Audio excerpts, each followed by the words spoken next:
Bienvenue dans votre rendez-vous mensuel avec le monde de l'entreprise. Le Big Boss aujourd'hui est à la tête d'une chaîne de restauration rapide bien connue des Bruxellois, n'est-ce pas Paul?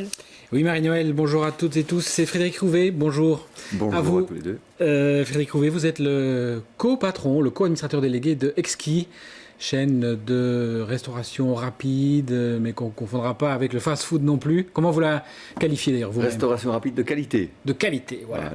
Vous n'êtes pas le seul patron, vous êtes un des cofondateurs et vous dirigez le groupe, parce que c'est un groupe aujourd'hui, avec Nicolas Stezel, qui est lui aussi co-administrateur délégué.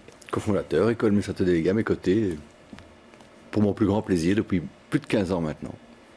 Alors pour mieux découvrir votre entreprise, quoique les Bruxellois la connaissent bien, mais je vous propose de faire un petit tour dans les coulisses d'Exquis. Exquis qui est parti à la conquête des États-Unis il y a peu, mais qui est bien né à Bruxelles. C'est bien un concept typiquement bruxellois. Une de nos équipes s'est rendue dans les coulisses d'un des 20 établissements qui existent aujourd'hui à Bruxelles.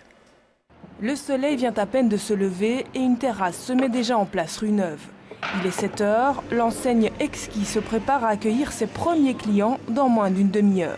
Ça, tu mets au-dessus tout ça? Je vais mettre au-dessus. Morgane est la manager. Cette ancienne gérante de restaurant dirige ici une équipe de 25 personnes depuis 3 ans. Oui, une grosse journée, on va dire en moyenne, on va servir plus ou moins 1500 clients. Voilà, donc ça dépend. Maintenant, il y a les matinées qui sont assez mouvementées. Ça dépend aussi des jours. Par exemple, le mercredi et le vendredi sont vraiment des journées assez chargées en matinée. Et puis, voilà, à partir de midi, c'est le rush. Bonjour. L'Exquis de la rue Neuve est un des plus gros de la capitale. Depuis sa création en 2001, le concept est désormais présent dans 6 pays différents. 38 établissements en Belgique, 31 en France, 8 en Italie, 4 au Luxembourg, 2 aux Pays-Bas et depuis 2015, 2 aux États-Unis. Retour en cuisine. Pionnier dans le concept du fast-food sain et naturel, le groupe doit faire face à une concurrence féroce dans le domaine. Chaque restaurant prépare ses sandwichs. Les salades, elles, sont fabriquées dans l'atelier à Nivelles. Ce sont les produits qui sont fabriqués dans notre cuisine interne et qui sont livrés à chaque fois, chaque nuit, pour être servis aux clients le lendemain.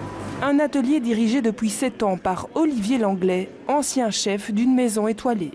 Il faut savoir que pratiquement, je pense, 40% de nos recettes sont végétariennes, avec des propositions aussi véganes, donc on touche aussi un public qui est en demande de ça. En termes de volume, on fait plus ou moins, ça dépend des saisons, entre 15 et 20 000 plats par jour. Donc sur une année, ça va représenter plus ou moins 5 millions de plats. Avec une telle production, comment maintenir la philosophie de la chaîne, une cuisine naturelle et locale? Un bel exemple d'un produit local, c'est la quinoa. J'ai approché des jeunes entrepreneurs, donc on a acheté cette quinoa, maintenant on la vend, voilà, donc ce n'est pas du marketing, c'est vraiment de se dire ok, on fait de l'agriculture proche, locale. Il y a aussi un engagement d'Exquis de diminuer l'émission de CO2. Il faut savoir que la quinoa venait des hauts plateaux de Bolivie, etc. Donc il y avait tout ce transport, ces émissions de CO2. Là on a une quinoa qui est à quelques kilomètres de notre atelier, qui est assez bonne, vraiment qualitative, et on a vraiment quelque chose de très très proche. Autre clé du succès, chaque manager est prié de commander au plus juste pour éviter un maximum le gaspillage. Chaque restaurant gère vraiment son propre flux de nourriture. Maintenant, tout ce qui est invendu, on travaille avec certaines associations qui viennent chercher les invendus en soirée. Mais c'est vraiment très très restreint. Merci, une excellente journée. Au revoir. Il est l'heure de prendre congé de notre équipe du Exquis rue Neuve. Fermeture des portes à 19 h et c'est comme ça, 6 jours sur 7. Voilà, Exquis en images. Frédéric Rouvet, est-ce que vous vous retrouvez dans ce reportage? Ça croque un peu l'entreprise correctement? Parfaitement bien. Je suis très heureux de voir comme nos équipes transfèrent bien le message que nous essayons de véhiculer. Ah, mais il y a même une académie Exquis. Oui, je crois que vous travaillez, vos équipes aussi, pour que le message colle à chaque personne qui est employée. Elle doit un peu adhérer à une philosophie Exquis. Oui. En fait, quand on a eu 5 ans d'existence, on s'est dit que, comme on grandissait beaucoup, il fallait que notre philosophie transpire auprès de l'ensemble de notre personnel qui venait de plus en plus nombreux. Et donc, on a créé effectivement cette académie. Cette académie qui est un gros investissement. Annuellement, c'est plus de 600 000 € d'investissement, c'est-à-dire beaucoup Et on y d'argent. apprend quoi? Enfin, l'académie On y de quoi? apprend toutes les pratiques internes, les bonnes pratiques internes, mais aussi à gérer certaines situations, comme par exemple une situation de stress quand on est agressé, un client qui est mécontent. Mais aussi pour des managers, par exemple, je vois Morgane là, Morgane a suivi une formation de comment recruter une bonne équipe autour d'elle. Et une équipe, c'est pas nécessairement tout le monde le même profil. Donc ce sont différents profils pour pouvoir faire une équipe complète, complémentaire. Et il faut savoir qui est complémentaire par rapport à qui et pourquoi. Donc quelles sont les forces et les faiblesses des uns et des autres à évaluer, à faire évoluer. Et donc oui, ce sont des formations comme celle-là que l'on donne, ainsi que le leadership et des choses comme ça. Quand on grandit comme ça, parce qu'on a vu que c'était quand même un marche rapide, sinon forcée, il y a eu un gros développement, est-ce qu'on arrive à garder son identité, puisque vous faites dans la nourriture, on va peut-être pas dire authentique quand même, parce que c'est de l'artisanal, mais de grosse ampleur quand même, de la grosse échelle. Est-ce qu'on arrive à garder son identité quand on devient aussi gros ? C'est tout le défi justement qu'on a voulu relever, auquel on croit vraiment. Mais vous l'avez compris qu'en fait la meilleure façon de faire transpirer nos valeurs auprès de chacun, c'est de donner le plus de compétences possibles à nos managers. Donc nos managers sont de vrais patrons de PME et il nous appartient à nous de leur donner tous les outils pour pouvoir le faire, en ce compris bien entendu la philosophie de la maison, qui est la raison pour laquelle d'ailleurs ces personnes sont venues postuler et travaillent chez nous de façon régulière. Donc, précisons quand même qu'il y a une partie d'Exquis qui sont franchisés. Il y a les intégrés, les franchisés. Oui. La proportion, elle est de combien? 50-50 à peu près moitié-moitié. Aujourd'hui, à peu près moitié-moitié. Donc vous ne contrôlez pas non plus tout le groupe de la même manière. Les restaurants propres, ok, on les gère comme un propriétaire. Les franchisés, c'est déjà tout de suite moins direct. C'est moins direct, néanmoins, ils sont tous inscrits à l'académie. Donc là, on est certain que jusqu'à la personne qui se trouve en face du client à la caisse, elle est correctement formée par rapport à ce que nous souhaitons développer. Mais les franchisés eux-mêmes sont triés sur le volet. On ne prend pas n'importe quel partenaire franchisé. On s'assure avant tout, et c'est un très gros travail en amont, s'assurer qu'ils partagent nos valeurs. Ce sont vraiment nos valeurs que nous voulons défendre. On préfère ne pas prendre un franchisé que prendre un franchisé qui ne partage pas nos valeurs et avec lequel, inévitablement, à terme, on aura un conflit. Alors, petit zoom peut-être, Paul, sur les chiffres. Voyons maintenant concrètement l'évolution d'Exquis sur ces 5 dernières années. On va tout de suite regarder un peu dans les bilans ce que ça donnait, parce que c'est toujours bon de voir comment les choses tournent. De 2010 à 2015, on voit que les effectifs ont doublé pratiquement de 600 à 1000 personnes. Attention, les franchisés sont inclus dans ces chiffres. Les points de vente ont pratiquement doublé aussi. Le chiffre d'affaires a fait plus que doubler. On parle quand même de 120 millions d'euros réalisés l'année dernière. C'est du costaud. Par contre, et vous imaginez que je veux en venir là, on voit que du côté de la rentabilité, c'est pas ça pour le moment. On est passé quand même d'1 million d'euros de bénéfices en 2010 à une perte de 800 000 euros l'année dernière. Pourquoi ? Alors c'est une très bonne question. La perte est due essentiellement, enfin exclusivement d'ailleurs, à notre investissement aux États-Unis. Donc on a ouvert, comme vous l'avez dit tout à l'heure, 2 points de vente aux États-Unis. C'est une start-up là-bas. Et c'est une start-up qui coûte beaucoup d'argent, comme toute start-up au départ. À New York, Manhattan, qui est quand même cher. Et donc effectivement, nous y perdons... J'ai vu que c'était à peu près 2 millions, à peu près 2 millions. Donc un peu plus de 2 millions. C'est costaud pour 2 magasins. Énorme. Ouais. C'est énorme pour...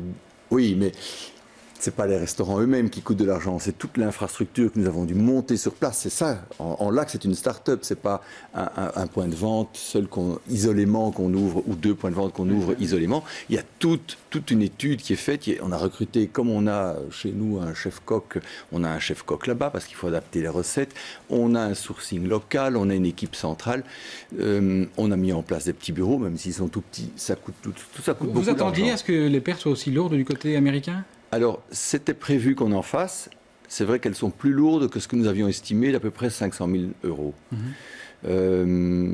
néanmoins, bon voilà, ça c'est les États-Unis et c'est la conjoncture qui fait que ça nous coûte un peu plus qu'on ne croyait. Mais on avait prévu effectivement de perdre de l'argent. Ça ne remet pas en cause. Oui, c'est ça la question. Est-ce que ça pourrait remettre en cause votre implantation aux États-Unis? On pouvait lire dans des articles il y a quelques mois encore que vous parliez de vous étendre jusqu'à 20, 30 enseignes aux États-unis. Oui. Est-ce que là, du coup, vous allez revoir le projet? Non, l'ambition est toujours la même. D'ailleurs, c'est bien pour ça qu'on y investit autant, parce qu'on peut appeler ça perte. Moi, on pourrait appeler aussi ça un investissement. C'est de la recherche-développement, pour le dire clairement.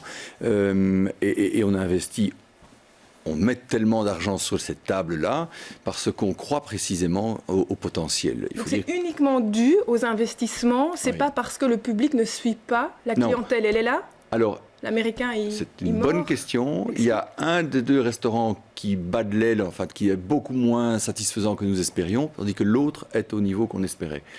Alors ça, c'est une offre qui ne convient pas aux clients américains? Non, c'est une offre qui convient, c'est simplement que la notoriété n'est pas là. Oui.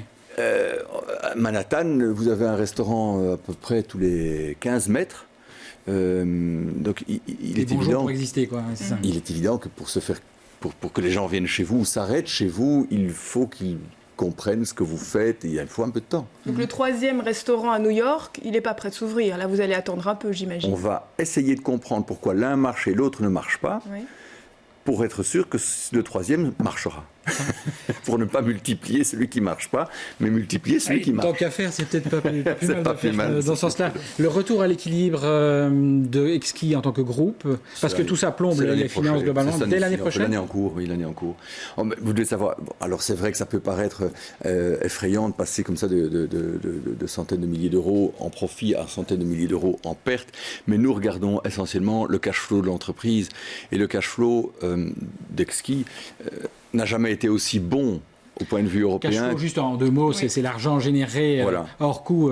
En fait, c'est l'argent qu'à la fin du jour, vous retrouvez dans votre portefeuille. Ce n'est pas l'argent qui paye les investissements, puisque ceux-là ont déjà été payés préalablement. Donc c'est l'argent qu'à la fin de la journée, vous pouvez compter dans votre caisse. Et à la fin de l'année, on fait un total de ce qu'on compte dans les caisses de tous les jours.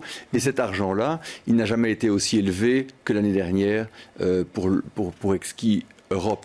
Donc si on exclut les États-Unis, vraiment votre cible privilégiée. Oui. La France est un marché qui se développe très très fort, sur lequel on investit beaucoup. C'est d'ailleurs là qu'on investit le plus en dehors des États-Unis, mais même au-delà de ça, on investit beaucoup en France. Pourquoi? Parce qu'on est présent sur Paris et Lille. Paris est un pôle de développement important pour nous. On espère Lille, maintenant. C'est dans les prochaines semaines? Lille, on a déjà 2 restaurants. On a un 3e qui ouvre la semaine prochaine ou dans 10 jours. Ça dépendra un petit peu de l'état d'avancement de ces travaux, mais normalement c'est pour la semaine prochaine. Et ensuite, il y a d'autres villes en France qui nous intéressent beaucoup et auxquelles on s'attaque en termes d'études de marché. Lyon, pour citer une ville qui nous intéresse fort. Alors, je ne vous apprends rien, Frédéric Rouvet. Pour l'Horeca bruxellois, les temps sont plutôt durs. Avant de voir comment ça se passe pour les Exki de la capitale, retour sur la sonnette d'alarme tirée par Bessy, la Chambre de commerce et l'Union des entreprises bruxelloises, qui estime que depuis la menace terroriste et puis surtout le piétonnier, 10 000 emplois sont menacés. On regarde. L'économie bruxelloise souffre en silence. Les commerçants du centre-ville voient leur fréquentation chuter. Cet employé d'hôtel accepte de nous parler. Sur les 12 derniers mois, sa clientèle a baissé de 40%. Les craintes pour l'emploi, elles vont se manifester si cette situation perdure dans le temps, évidemment. D'après Bessy, c'est surtout l'Horeca qui est en difficulté. En cause, des tunnels hors service, un piétonnier peu fréquenté, les attentats du 22 mars et la menace terroriste de novembre. L'organisation estime qu'on risque de perdre 10 000 emplois si rien n'est fait. C'est une estimation pour l'instant de la baisse d'activité impactée sur base du secteur qui est en fait relativement large à Bruxelles, puisque rien que l'hôtellerie aujourd'hui, c'est 12 000 emplois. Le secteur du commerce et le petit commerce, comme on l'appelle, c'est 24 000 entités. Et donc effectivement, c'est une simulation sur base de la situation actuelle. Bessy souhaite donc des mesures concrètes, un report de la TVA, une fiscalité ajustée ou encore une mise au chômage pour cause de force majeure plus facile. Le gouvernement bruxellois a déjà débloqué 3,5 millions d'euros pour les entreprises en difficulté. Voilà, l'ORECA à Bruxelles qui souffre, et je suppose, Frédéric Rouvet, que vous le sentez aussi, vous, dans vos 20 exquis, puisque vous en avez 20 quand même sur la capitale.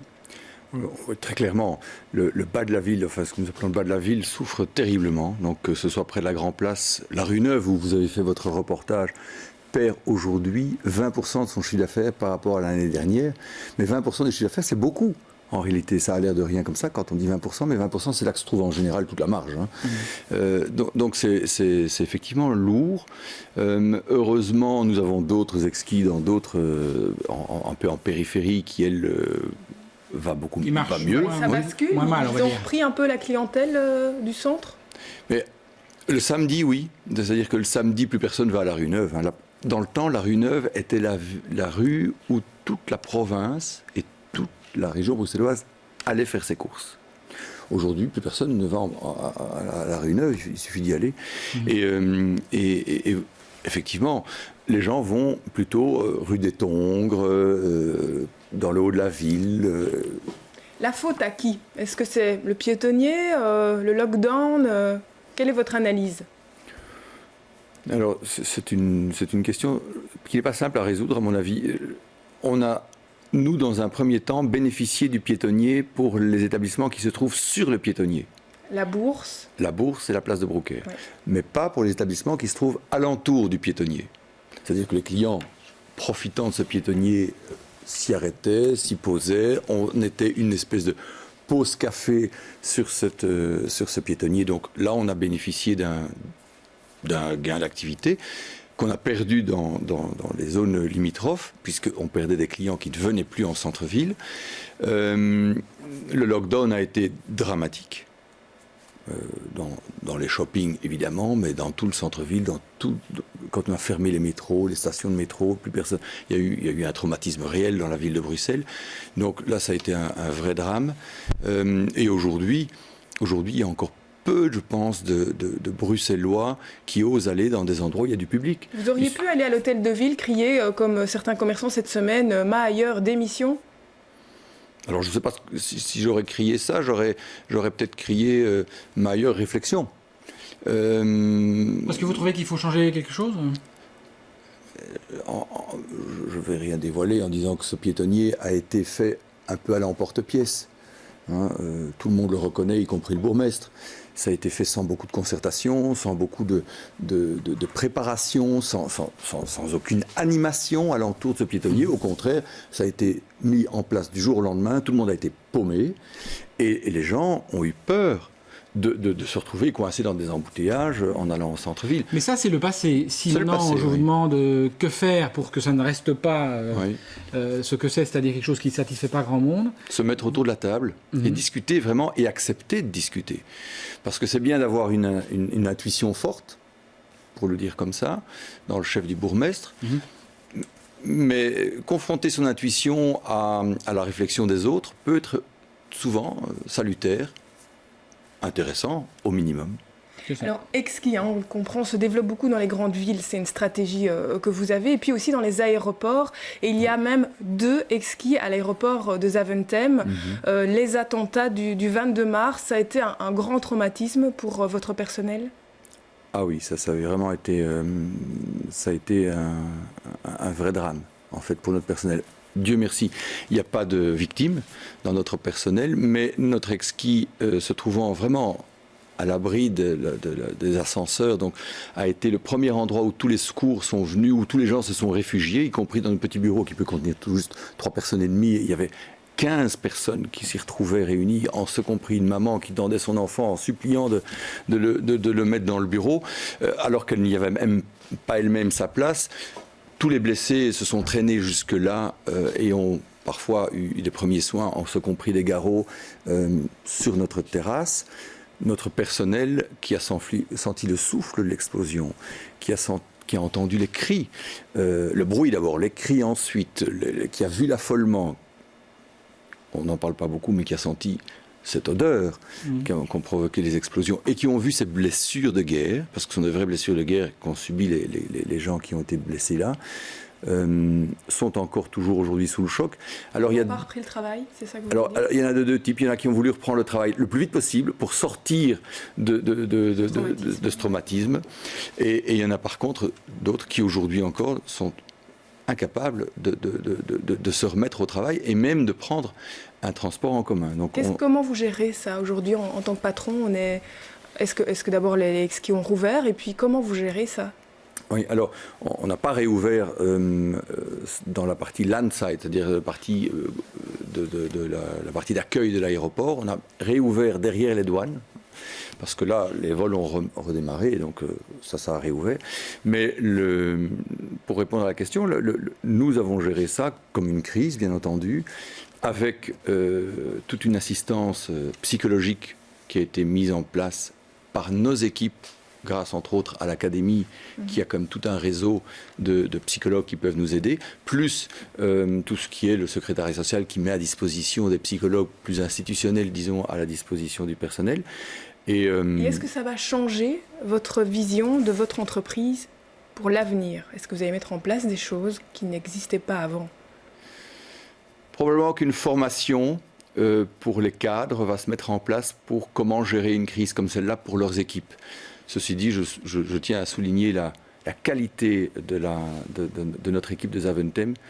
La manager qui n'était pas là ce jour-là, mais qui était en contact permanent avec son équipe par GSM, même si cette équipe a été pour partie confinée dans notre atelier de production pendant des heures, et que tout le monde s'inquiétait alentour de savoir s'ils étaient encore ou non vivants, et si oui, comment. Donc on a eu une très bonne gestion par notre manager et l'équipe d'encadrement, mais voilà, on veut s'assurer que dans le futur, si jamais ça devait encore nous arriver, et on espère bien que non, on puisse le gérer aussi bien que ce que ça a été fait. Revenons à des choses un peu plus terre à terre, si je puis dire. Vous parlez de futur, de gestion ici humaine, mais aussi moi j'aimerais parler de gestion de matériel. Chez Exki, il y a quelque chose qui nous a frappé, on va voir quelques images, c'est qu'il y a énormément d'emballage en plastique. Ça peut paraître étonnant. Votre slogan, qui a énormément évolué depuis la création d'Exki, c'est maintenant Nature's Kitchen. Alors, je ne sais pas comment vous le traduisez, cuisine au naturel, la cuisine de la nature. Est-ce que c'est pas un peu en opposition avec ce qu'on voit là à l'image? C'est-à-dire les emballages plastiques, les récipients. Alors, c'est une question qui nous une critique que vous entendez sûrement souvent. Hein. Oui, absolument, et qui est légitime, très sincèrement. Et en fait, l'emballage est nécessaire pour les questions d'hygiène, quand on présente le produit prêt à emporter. Donc, alors, on pourrait le présenter de façon différente. Déjà qu'on a beaucoup... D'abord, c'est un gros travail. On travaille énormément sur les emballages. On a beaucoup transformé nos emballages de pur plastique en plastique recyclé, en plastique recyclable. On a normalement plus de plastique qui dégage à leur incinération des petites particules toxiques. Donc, est-ce que vous réfléchissez à faire mieux? On l'entend, les normes européennes sont là. On ne veut plus de sacs en plastique, la directive est là, tout le monde réfléchit. Mais donc tous ces plastiques-là ont été écartés. Donc les plastiques toxiques, chez nous, on n'en trouve plus. Sauf peut-être une exception, et encore, par exemple, le plastique qui emballe les sandwichs, c'est de la cellulose. C'est une vraie épine dans le pied d'Exki aujourd'hui, ou pas? C'est important ou pas? C'est très important pour nous, parce que c'est une perception que les clients ont de nous qui n'est pas tout à fait celle que nous souhaitons qu'ils aient. Donc c'est une grosse réflexion. On va, cette saison-ci, lancer des plats en peuplier, à la place des plastiques pour mettre dans le micro-ondes. Mais il y a un vrai calcul à faire. C'est pas si simple de se dire que... Parce que le papier de cellulose, là, qui est du bois, en fait, c'est du bois transparent, c'est du papier, en fait, ce plastique-là. Il a un aspect de plastique, mais il n'est pas de plastique. Finalement, en termes de pollution, il n'est pas énorme. Par rapport, par exemple, à du carton, qui pourrait, lui, polluer beaucoup plus, ne fût-ce que par le coût de transport, parce qu'il pèse plus lourd et qu'il vient de loin. Il vient souvent des pays asiatiques et pas toujours d'Europe. Donc, c'est une vraie bonne question que nous nous posons en permanence et sur laquelle nous travaillons beaucoup. Ça ne se voit peut-être pas, mais on a beaucoup changé notre type d'emballage. Ça ne se voit pas parce qu'il faut garder la transparence et l'attractivité pour le client, mais nos emballages ont changé et vont encore changer dans les mois qui viennent. Le peuplier, donc. Alors, Par exemple, du peuplier et du papier. Oui.